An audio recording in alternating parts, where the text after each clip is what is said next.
Oh, hello engineers, how are you? This is my new project. Here I am interfacing this RTC module and this buzzer with Arduino Uno. Actually, I made an alarm system with this. So right now I don't have that liquid crystal display and push button. So I made a interface system on PC like this. You can see it's showing hour, minute and seconds, and we have a block for setting the alarm. This clock is in 24-hour module, and we will set the alarm also in this 24-hour set. Like I will set the alarm 21 and 45 0.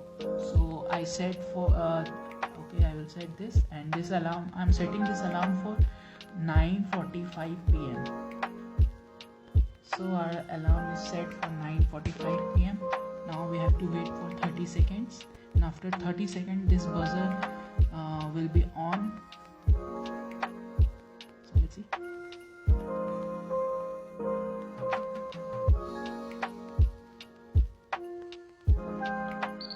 So you can see that at 9:45 this buzzer is on.